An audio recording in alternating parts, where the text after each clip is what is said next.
ఓం సాయిరామ్. ఆ సాయినాథుని ఆశీర్వాదంతో ప్రతి ఒక్కరూ కూడా ఆనందంగా, ఆరోగ్యంగా, అష్టైశ్వర్యాలతో ఉండాలని మనస్ఫూర్తిగా కోరుకుంటున్నానండి.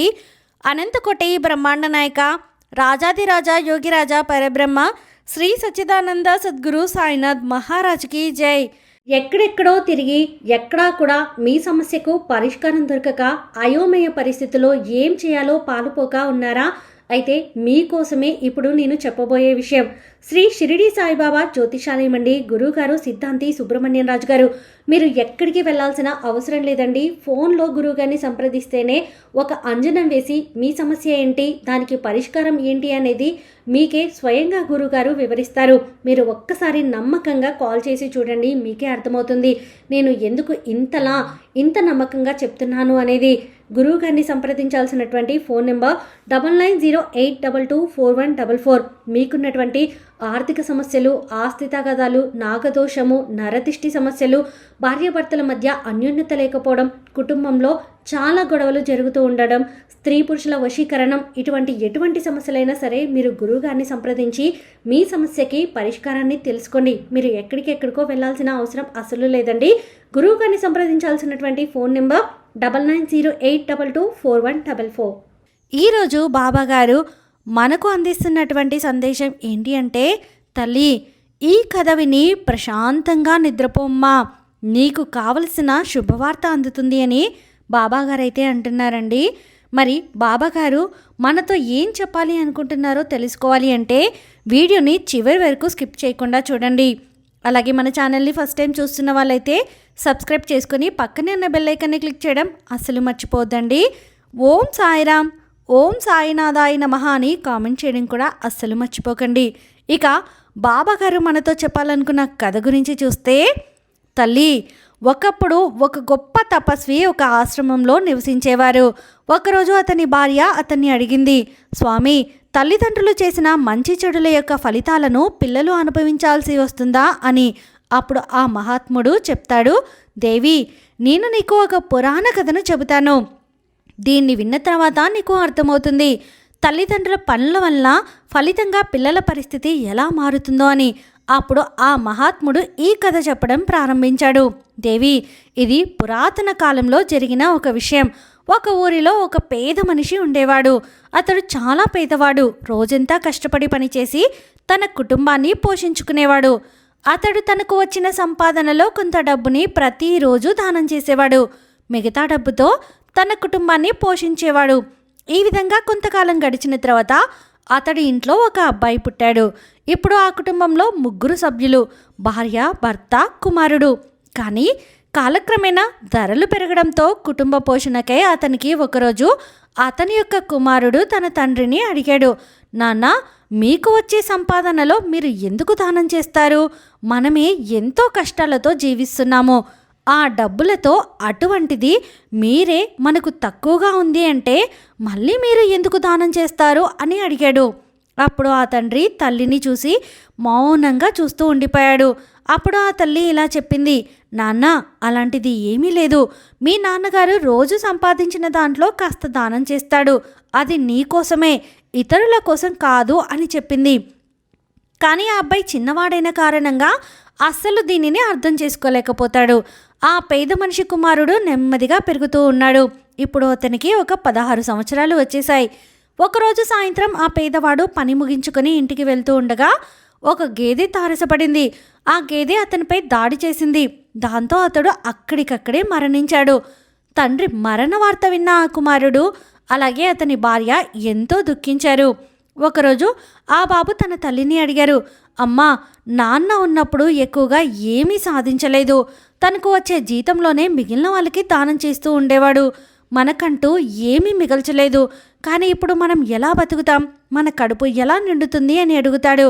అప్పుడు తల్లి కొడుకుని చూసి చెప్పింది, పేదరికంలో ఉన్న ఇంట్లో ఎవరికి వారు ఎవరూ కూడా సాయం చేయడానికి ముందుకు రారు.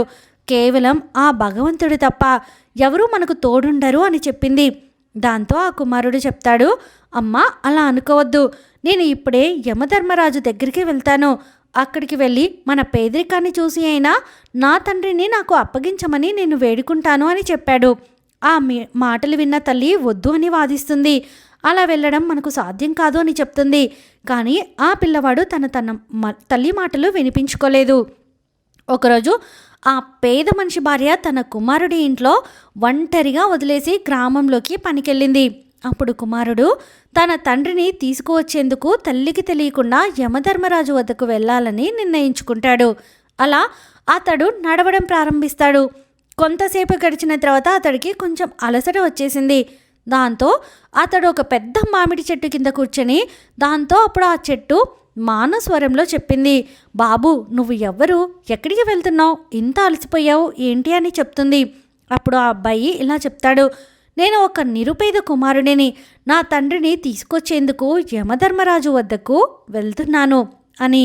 అప్పుడు అదంతా విని ఆ చెట్టు ఇలా చెప్పింది, బాబు నేను ఎన్నో ఏళ్ళుగా ఇక్కడ నిలబడి ఉన్నాను, కానీ నా ఒక్క ఆకు కూడా నేలపై పడడం లేదు, కొమ్మలు ఎప్పుడూ ఎండిపోవు, నా గత జన్మ పాపం ఏంటో యమధర్మరాజుని అడిగిరా, ఇంకా ఎన్నేళ్ళు నేను ఇలాగే నిలబడాలి అని చెప్పింది. అప్పుడు ఆ అబ్బాయి చెప్పాడు, సరే నేను ఖచ్చితంగా యమధర్మరాజుని దగ్గరికి వెళ్ళి ఈ విషయం అడుగుతాను అని. ఆ తర్వాత అబ్బాయి అలా చెప్పి ముందుకు నడవడం ప్రారంభిస్తాడు. కొంత దూరం వెళ్ళిన తర్వాత ఒక పెద్ద పాము దారిలో అతడికి కనిపించింది. ఆ పాము చూసి భయంతో వణికిపోయి అతడు పారిపోతుండగా ఆ పాము మానవ స్వరంలో చెప్పింది, బాబు భయపడకు, నువ్వు ఎవరు, ఎక్కడికి వెళ్తున్నావు అని. అప్పుడు ఆ అబ్బాయి తన చేతులు జోడించి, ఓ నాగరాజా, నేను ఒక నిరుపేద కుమారుడిని, నా తండ్రిని తీసుకొచ్చేందుకు యమధర్మరాజు వద్దకు వెళ్తున్నాను అని చెప్తాడు. అప్పుడు అది విన్న పాము ఇలా చెప్పింది, బాబు యమధర్మరాజు దగ్గరికి వెళ్ళినప్పుడు నా కోసం ఒక ప్రశ్న అడుగుతావా? నేను చాలా ఏళ్ళుగా ఇక్కడే ఉన్నాను, కానీ కదలలేకపోతున్నాను. నా శరీరంలో ప్రాణం ఉన్నా నేను కదలలేను. నా గత జన్మ పాపం ఏంటో నువ్వు దయచేసి ఆ యమధర్మరాజుని అడిగి తెలుసుకుంటావా అని. అప్పుడు ఆ అబ్బాయి, సరే నేను నీ ప్రశ్న తప్పకుండా యమధర్మరాజుని అడుగుతాను అని చెప్పి అలా ముందుకు వెళ్ళి నడుస్తూ ఉంటాడు. అలా వెళ్తూ ఉండగా మార్గంలో ఒక రైతుని కలిశాడు. రైతు అడిగాడు, బాబు నువ్వు ఎవ్వరు, ఎక్కడికి వెళ్తున్నావు, నువ్వు చాలా మృదువుగా సున్నితంగా కనిపిస్తున్నావు, ఇంత ఎండలో ఎక్కడికి వెళ్తున్నావు నాయనా అని. అప్పుడు ఆ బాబు చెప్తాడు, నేను ఒక పేద మనిషి యొక్క కుమారుడిని, నా తండ్రి మరణించాడు, తిరిగి తీసుకొచ్చేందుకు నేను యమధర్మరాజు దగ్గరికి వెళ్తున్నాను అని. అప్పుడు ఆ రైతు ఇలా చెప్తాడు, బాబు నువ్వు యమధర్మరాజు దగ్గరికి వెళ్తున్నావు కదా, నువ్వు ఆ యమధర్మరాజుని కలిసినప్పుడు నా కోసం ఒక్క ప్రశ్న అడుగు. నేను ఇక్కడ ఎంతో కాలం ఒక బావిని తవ్వుతూ ఉన్నాను, ప్రయాణికుల దాహం తీర్చడానికి దీన్ని తవ్వుతున్నాను, కానీ ఇప్పటి వరకు ఇందులో నీళ్లు రాలేదు. ఎంత లోతుగా తవ్వినా నా మునుపటి జన్మలో నేను ఏ పాపం చేశానో అందుకే నీళ్లు రావడం లేదు. అసలు ఇందులో నీళ్లు ఎందుకు రావడం లేదు, ఏం చేస్తే నీళ్లు వస్తాయి తెలుసుకో నాయనా అని చెప్పి అంటాడు. అప్పుడు ఆ అబ్బాయి సరేనని ముందుకు వెళ్తాడు. ఖచ్చితంగా నీ ప్రశ్నను యమధర్మరాజు దగ్గర అడుగుతాను అని చెప్పి అలా అబ్బాయి అక్కడి నుండి వెళ్ళసాగాడు. మరికొంత దూరం వెళ్ళిన తర్వాత అతనికి ఒక పెద్ద చెరువు కనిపించింది. అప్పుడు ఆ అబ్బాయి చెరువు దగ్గరికి వెళ్ళి నీరు త్రాగడం ప్రారంభిస్తాడు, తన దాహం తీర్చుకోవడానికై.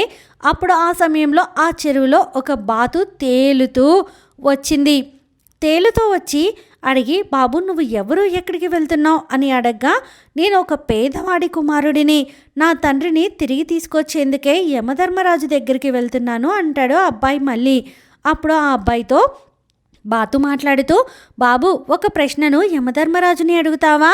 నేను చాలా కాలంగా ఈ చెరువులో తేలుతూ తిరుగుతున్నాను, ఏళ్ళు గడిచిపోతున్నాయి, కానీ నేను ఎప్పటికీ ఈ చెరువులోనే ఉన్నాను.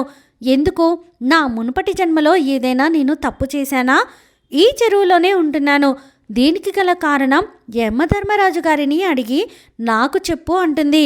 అప్పుడు ఆ అబ్బాయి సరే అని ఆ ప్రశ్న ఖచ్చితంగా యమధర్మరాజుని అడుగుతానని చెప్పి ఆ అబ్బాయి ముందుకు వెళ్తాడు. అలా వెళ్తూ ఉండగా కొంత దూరం వెళ్ళిన తర్వాత చెరువుకి మరోవైపు చేరుకున్నాడు. అప్పుడు అక్కడ చూశాడు, ఒక మనిషి ఒక చనిపోయిన కొంగ నేలపై పడి ఉంది. అప్పుడు ఆ అబ్బాయి ఆ కొంగను దాటి ముందుకు వెళ్ళబోతుండగా ఆ చనిపోయిన కొంగ మానవ స్వరంలో మాట్లాడుతూ, నువ్వు ఎవరు, ఎక్కడికి వెళ్తున్నావు అని అడగ్గా అతను చెప్పాడు, నేను పేదవాడి కుమారుడిని, నా తండ్రిని తిరిగి తీసుకొచ్చేందుకే యమధర్మరాజు దగ్గరికి వెళ్తున్నాను అని.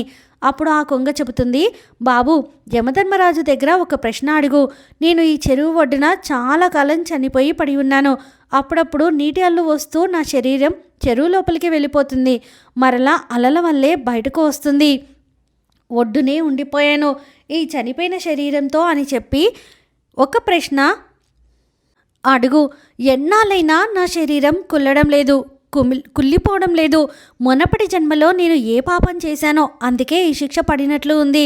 దీనికి గల అసలు కారణం ఏంటి అని అడుగు అని. అప్పుడు ఖచ్చితంగా నేను యమధర్మరాజు వద్ద ఈ ప్రశ్న అడుగుతాను అని చెప్పి ఆ అబ్బాయి వెళ్తాడు. అలా వెళ్తూ నడుస్తూ ఉండగా యమధర్మరాజు దగ్గరికి వెళ్తాడు. యమధర్మరాజు దగ్గరికి వెళ్ళి నమస్కరించి, ఓ యమధర్మరాజా, నా తండ్రి ఇక్కడ ఎక్కడ ఉన్నాడో? నా తండ్రి ఉన్నప్పుడే తనకు వచ్చిన సంపాదనలో రోజు కాస్త దానం చేస్తూ ఉండేవాడు. మేము ఆ కాస్త డబ్బులతోనే జీవితాన్ని కొనసాగించేవాళ్ళం. కానీ ఇప్పుడు నా తండ్రి కూడా లేడు. నేను నా తల్లి ఆకలితో అలమటిస్తున్నాము. దయచేసి నా తండ్రిని త్వరగా ఇంటికి పంపించండి అని అనగా, అప్పుడు యమధర్మరాజు ఆ అబ్బాయి మాటలు విని, సరే, నీ తండ్రిని నిన్ను త్వరగా ఇంటికి పంపుతాను, ముందు నువ్వు ఇక్కడ కూర్చో అని చెప్తాడు. తర్వాత ఆ అబ్బాయి తన వద్ద కూర్చోబెట్టుకొని అతనికి భోజనం పెట్టి, భోజనం చేసిన తర్వాత యమధర్మరాజు అన్నాడు, ఇంకా ఏం కావాలి నీకు అని. అప్పుడు ఆ అబ్బాయి తన ప్రయాణంలో ఎదురైన అందరి ప్రశ్నలు యమధర్మరాజు దగ్గర అడుగుతాడు. యమధర్మరాజు అన్ని ప్రశ్నలకు సమాధానం ఇస్తాడు. తర్వాత, బాబు, ఇక నువ్వు వెళ్ళేటప్పుడు అందరికీ నా సమాధానాలు తెలియజేయి. ఇప్పుడు నువ్వు ఇంటికి వెళ్ళు. నీ తల్లిది ఎదురు చూస్తూ ఉంటుంది. నీ తండ్రి ఇంటికి చేరుతాడులే అంటాడు. దాంతో ఆ అబ్బాయి యమధర్మరాజుకి నమస్కరించి తిరిగి తన ఇంటికి నడవసాగాడు. మార్గమధ్యంలో మొదటిగా అతడు చెరువు ఒడ్డున పడిపోయి ఉన్న ఆ కొంగను చూసి, అప్పుడు ఆ చనిపోయిన కొంగకి ఆ అబ్బాయి చూసి అన్నది, బాబు, యమధర్మరాజు గారిని నా ప్రశ్నను అడిగావా? అప్పుడు ఆ అబ్బాయి అంటాడు, అవును, మీ ప్రశ్నకు యమధర్మరాజు గారిని అడిగాను. అప్పుడు యమధర్మరాజు గారు చెప్పారు, మునుపటి జన్మలో నువ్వు ఒక గొప్ప పండితుడివి, కానీ నీవు నీ జ్ఞానాన్ని ఎవ్వరికీ పంచలేదంట. ఇప్పుడు నువ్వు చనిపోయిన తర్వాత కూడా ఆ జ్ఞానం నీలోనే ఉండిపోయింది. నువ్వు ఎవరికైనా ఈ జ్ఞానాన్ని చెప్పినప్పుడే నీ ఆత్మకు శాంతి లభిస్తుంది అని చెప్పాడు. అప్పుడు ఆ చనిపోయిన కొంగ, బాబు, ఇప్పుడు పరిస్థితి ఇలాగే ఉంది. నా దగ్గర జ్ఞానం నేర్చుకోవడానికి ఎవ్వరూ రారు కాబట్టి ఇప్పుడు నువ్వు నా జ్ఞానాన్ని తీసుకో అంటుంది. దాంతో ఆ బాబు సరే అని ఒప్పుకుంటాడు. అప్పుడు ఆ కొంగ తన వద్ద ఉన్న మొత్తం జ్ఞానాన్ని ఆ అబ్బాయికి ఇచ్చేస్తుంది. ఆ జ్ఞానం ఇచ్చిన వెంటనే దాని ఆత్మకు మోక్షం లభిస్తుంది. ఆ తర్వాత ఆ అబ్బాయి ముందుకు వెళ్ళాడు. తర్వాత కొంత దూరం వెళ్ళాక అతడు ఆ ఒక బాతును కలుసుకున్నాడు. ఆ బాతు అడిగింది, నువ్వు నా ప్రశ్నను యమధర్మరాజు గారిని అడిగావా అని. అప్పుడు ఆ అబ్బాయి అంటాడు, అవును, నేను నీ ప్రశ్నను యమధర్మరాజు గారిని అడిగాను. అప్పుడు ఆయన, నీ లోపల అమృతాన్ని దాచుకున్నావు. నువ్వు ఆ అమృతాన్ని ఎవరికైనా ఇస్తేనే నీ ఆత్మకు శాంతి లభిస్తుంది అని చెప్పాడు. అప్పుడు ఆ బాతు చెప్తుంది, అయితే ఇప్పటికిప్పుడు నాలోని అమృతాన్ని ఎవరు తీసుకుంటారు? కాబట్టి నీవే నా అమృతాన్ని తీసుకో అని ఆ బాతు తన అమృతాన్ని ఆ అబ్బాయికి ఇచ్చేస్తుంది. ఆ అమృతాన్ని ఇచ్చిన వెంటనే ఆ బాతు ఆత్మమోక్షముని పొందుతుంది. అలాగే ఆ అబ్బాయి ముందుకు వెళ్ళాడు. మార్గమధ్యంలో అతడు ఒక రైతును కలుసుకున్నాడు. అతడు దరిదాపుగా వెళ్ళే ప్రయాణికుల కోసం బావిని తవ్వుతూ ఉండగా ఆ రైతు ఆ అబ్బాయిని చూసి ఎంతో ప్రేమతో అడిగాడు, బాబు, నువ్వు నా ప్రశ్నను యమధర్మరాజు గారిని అడిగావా అని. ఆ అబ్బాయి, అవును, అడిగాను అంటాడు. నీ ఇంట్లో ఒక కన్య ఉంది. నీవు ఆ అమ్మాయికి వివాహ వయసు వచ్చినా కూడా నీవు ఆమెకు వివాహం చేయకుండా వేరే పనుల్లో నిమగ్నమైపోయి ఉన్నావు. నీవు ఆ అమ్మాయిని వివాహం చేసే వరకు బావిలో నీరు రాదు. ముందు నీ విధిని పూర్తి చేయి. భగవంతుడు నీకు ఇచ్చిన బాధ్యతను పూర్తి చేయి. ముందు కూతురి వివాహం చేసిన తర్వాత అప్పుడు బావిని త్రవ్వు, నీళ్లు పడతాయని చెప్పాడు. దాంతో ఆ రైతు అన్నాడు, నేను నా కూతురికి ఇప్పుడు పెళ్లి చేసేందుకు వరుడు ఇప్పటికిప్పుడు ఎక్కడ దొరుకుతాడు అనగానే ఆ రైతు ఆ అబ్బాయిని చూసి నవ్వి, నువ్వు చాలా మంచివాడివి, అందంగా ఉన్నావు కాబట్టి నీవే నా కూతుర్ని పెళ్లి చేసుకో అంటాడు. దాంతో ఆ అబ్బాయి ఒప్పుకున్నాడు. తర్వాత ఆ రైతు చాలా సంపదను ఇచ్చి తన కూతుర్ని ఇచ్చి వివాహం జరిపించాడు. దాని తర్వాత ఆ అబ్బాయి తన భార్యతో ముందుకు వెళ్తూ ఉన్నాడు. మార్గమధ్యంలో అతడు నాగుపామును చూడగా ఆ పాము అడుగుతుంది, నీవు నా ప్రశ్నను యమధర్మరాజును అడిగావా అని. ఆ అబ్బాయి చెప్పాడు, అడిగాను. నీ దగ్గర నాగమణి ఉందట కదా, నీవు దానిని ఎప్పటికీ బయటకు ఇవ్వడం లేదు, నువ్వు ఎవరికి దానం చేయడం లేదు. ఆ నాగమణిని ఎవరికైనా దానం చేసినప్పుడే నీ శాపం తొలగిపోతుంది అని చెప్పాడు. అప్పుడు ఆ పాము అంటుంది, బాబు నేను ఈ నాగమణిని ఎవరికి ఇవ్వను, నువ్వే తీసుకో అని. ఆ నాగుపాము తన నాగమణిని ఆ అబ్బాయికి ఇచ్చింది. ఆ నాగమణి అతనికి ఇచ్చిన వెంటనే అది మోక్షం పొందింది. ఇలా ఆ అబ్బాయి తన భార్యతో ముందుకు వెళ్ళసాగాడు. మార్గమధ్యంలో అతడు ఒక పెద్ద మామిడి చెట్టు దగ్గరికి వెళ్ళగా అప్పుడు అక్కడ విశ్రాంతి తీసుకున్నాడు. ఆ చెట్టు అడిగింది, బాబు నువ్వు నా ప్రశ్న యమధర్మరాజును అడిగావా అని. అప్పుడు ఆ అబ్బాయి, అడిగాను. నీవు గత జన్మలో ఒక గురువువి, కానీ నీవు నీ విద్యార్థులకు సరైన విద్యను ఇవ్వలేదు. బదులుగా చిన్నపిల్లలకు పనులు చేయించుకున్నావు, వారికి చదువు నేర్పించలేదు. అంతేకాకుండా ఆ పిల్లలతో నువ్వు ఇంకా ఎన్నో తప్పుడు పనులు కూడా చేయించుకున్నావు. అందుకే ఆ పిల్లలు నీకు శాపం ఇచ్చారు. అందువల్ల నీవు చెట్టుగా మారిపోయావట. నీవు నీ జ్ఞానం ఎవరికైనా ఇచ్చినప్పుడే నీ ఆత్మ మోక్షం పొందుతుంది అన్నాడు. అంతా విన్న ఆ మామిడి చెట్టు, బాబు నా జ్ఞానాన్ని ఇంకెవరికి ఇవ్వను, నువ్వే తీసుకో అని. ఆ చెట్టు తన వద్ద ఉన్న మొత్తం జ్ఞానాన్ని ఆ అబ్బాయికి ఇచ్చింది. ఆ చెట్టు జ్ఞానం ఇచ్చిన వెంటనే అది మోక్షం పొందింది. ఆ తర్వాత ఆ అబ్బాయి తన భార్యతో తన ఇంటికి చేరుకున్నాడు. ఆ అబ్బాయి ఇంటికి చేరుకోగానే అతని తల్లి ఎంతో ఆనందించింది. ఆమె మురిసిపోయి, తల్లి నువ్వు ఎక్కడికి వెళ్ళావు, నీతో పాటు ఈ అమ్మాయి ఎవరు అని అడిగింది. అప్పుడు ఆ అబ్బాయి తన తల్లికి జరిగిన ప్రతి విషయం చెప్పాడు. అప్పుడే అనుకోకుండా తన తండ్రి ఆత్మ అతడికి మెరుస్తూ కనిపించింది. ఆకాశంలో నాన్న నాన్న అంటూ అతడు ఎంతో పిలిచాడు. అతడు అక్కడి నుంచి తన కొడుకుకి ఆశీర్వాదాలు ఇచ్చాడు. అప్పుడు ఆ అబ్బాయి తెలుసుకున్నాడు, తన తండ్రి తిరిగి రావడం సాధ్యం కాదు, కానీ యమధర్మరాజు తన తండ్రి చేసిన ధర్మఫలాన్ని ఈ అబ్బాయికి ప్రసాదించాడు.